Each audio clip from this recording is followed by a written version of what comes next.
Biografi Carl Gustav Jung. Carl Gustav Jung adalah seorang psikolog yang berasal dari Swiss. Ia lahir pada tanggal 6 Juli tahun 1875. Ayahnya adalah seorang pendeta. Carl Gustav besar menjadi seorang psikiater. Seiring berkembangnya, Carl Gustav menjadi pengikut Sigmund Freud dan mengembangkan konsep psikologi analitik dan psikoanalisis, sehingga teori dasarnya adalah teori psikoanalitik.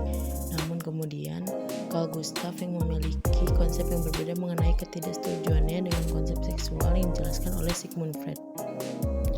Carl Gustav juga belajar atau ahli dalam bidang arkeologi dan bahasa kuno, sehingga ini juga yang menjadi dasar nanti istilah-istilah dalam kepribadian itu didasarkan pada bahasa-bahasa atau seni kuno. Konsep dan pandangan mengenai kepribadian menurut Carl Gustav Jung. Carl Gustav Jung sendiri menjelaskan kepribadian itu dengan istilah psike, sehingga psike itu menjadi istilah kepribadian yang dijelaskan oleh Carl Gustav Jung. Anggapannya, dalam kepribadian yaitu tingkah laku manusia itu ditentukan oleh suatu dasar kausalitas. Kausalitas itu merupakan sebab-sebab yang ada di sekitar manusia itu sendiri yang menjadi dasar pembentukan dan tingkah lakunya. Selain kausalitas, tingkah laku manusia itu didasarkan pada adanya teologi ataupun aspirasi berkaitan dengan nilai-nilai rohani yang ada pada diri manusia. Karena didasarkan pada prinsip kausalitas dan teologi, maka tingkah laku manusia yang membentuk kepribadian dianggap sebagai produk atau wajah dari nilai-nilai leluhur ataupun nilai-nilai dari sejarah leluhur dari individu atau manusia itu sendiri. Di sini berarti bahwa tingkah laku yang ditunjukkan oleh manusia itu dibentuk atau merupakan cetakan dari pengalaman-pengalaman masa lalu atau masa lampau, di mana pengalaman ini merupakan nilai-nilai dari leluhurnya. Manusia atau individu itu dilahirkan dengan membawa banyak kecenderungan yang diwariskan oleh leluhurnya dan menentukan apa yang akan direspon dan juga disadari dalam dunia pengalamannya. Sehingga menurut Gustav Jung, ketika manusia itu berperilaku, maka sebenarnya perilaku itu sudah merupakan cetakan dari pengalaman-pengalaman sebelumnya yang merupakan nilai-nilai atau pengalaman dari sejarah nilai leluhurnya. Karena terdapat pengaruh dari nilai atau sejarah leluhur, maka ini yang akan membentuk konsep dan dari kepribadian atau psike itu sendiri yang dijelaskan oleh Gustav Jung. Nilai leluhur ini dianggap sebagai nilai-nilai yang masuk pada kondisi ketidaksadaran. Oleh sebab itu, yang membentuk adanya psike pada manusia merupakan totalitas dari segala peristiwa psikis, baik itu yang berasal dari kondisi yang tidak disadari ataupun yang berasal dari kondisi yang tidak disadari. Oleh sebab itu, jiwa manusia yang menjadi dasar pembentuk dan dari kepribadian atau psike itu sendiri didasarkan pada dua alam. Yang pertama, alam sadar, yaitu berisi mengenai penyesuaian terhadap dunia luar, dan yang kedua adalah alam ketidaksadaran, yang mana berisi mengenai penyesuaian terhadap dunia yang ada pada di dalam individu atau manusia itu sendiri.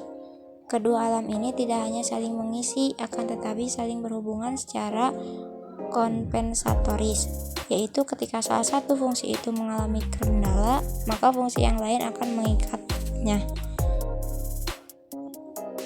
Oleh sebab itu, kedua ini berfungsi sebagai penyesuaian, di mana alam sadar menjadi penyesuaian yang ada di luar dirinya, sedangkan alam tak sadar menjadi penyesuaian yang ada di luar dirinya.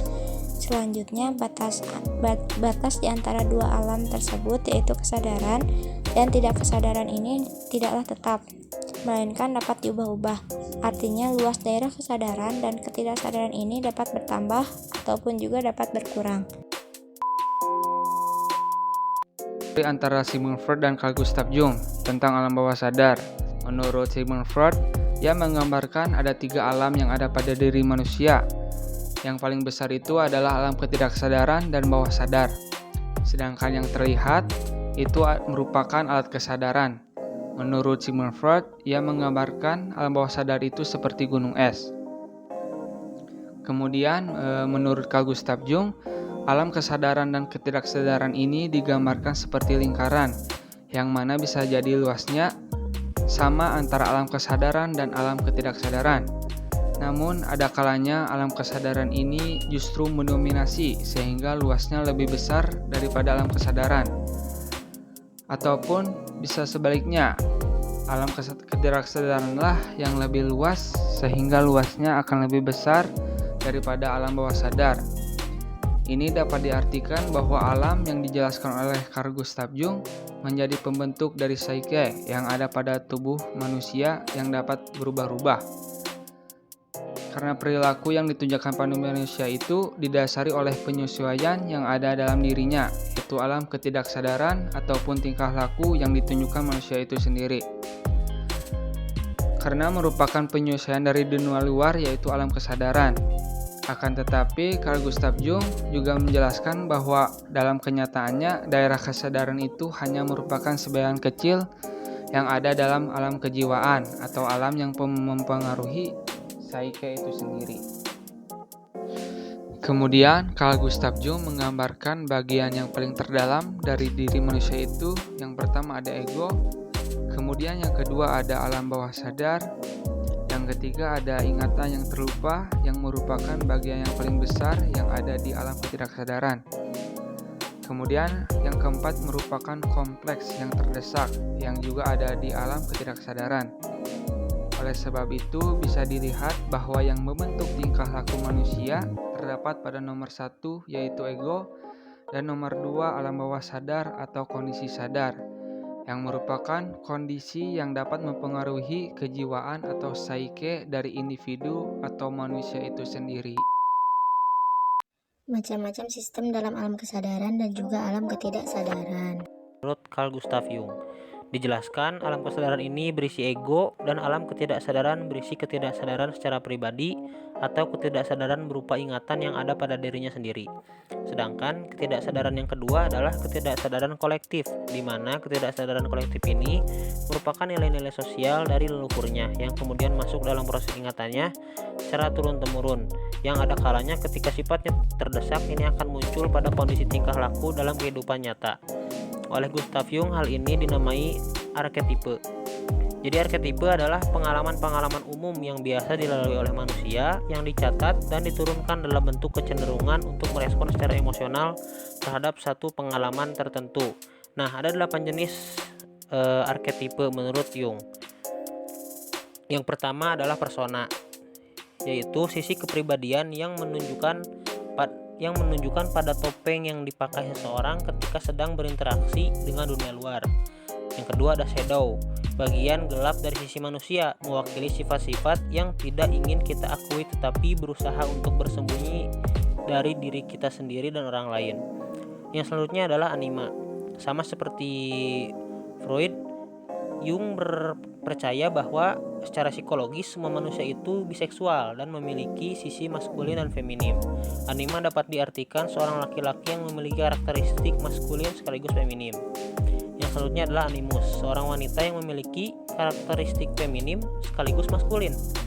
Yang selanjutnya ada Great Mother. Great Mother dan Wise Old Man merupakan turunan anima dan animus.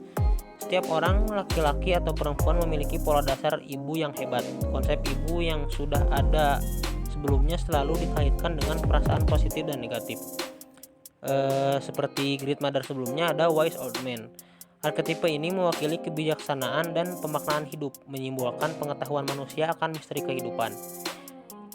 Selanjutnya ada hero atau hero, dipresentasikan dalam mitologi dan legenda sebagai seorang yang sangat kuat dan memerangi kejahatan, namun setiap pahlawan memiliki kelemahan. Yang selanjutnya ada self, bertugas untuk menjaga keseimbangan semua aspek ketidaksadaran dan menjaga satu kesatuan pribadi seseorang. Itu menurut Gustav Jung mengenai arketipe. Nah, maka dijelaskan bahwa Gustav Jung ini memiliki manusia itu cenderung ada dua, ada kesadaran dan ketidaksadaran. Nah, Gustav Jung menjelaskan ketidaksadaran dan kesadaran ini akan membentuk aspek psikologis pada manusia itu sendiri. Yang pertama adalah pikiran atau kognitif, yang kedua adalah perasaan atau afektif, kemudian yang ketiga ada intuisi atau pemberian.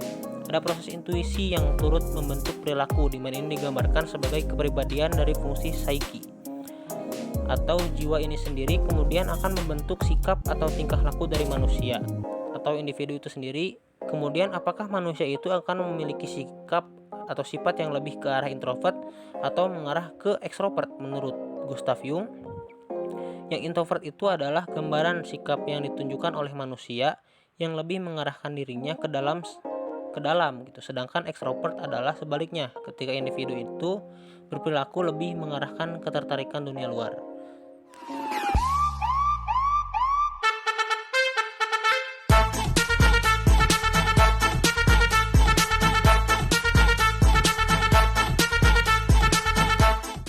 Audio Jungle.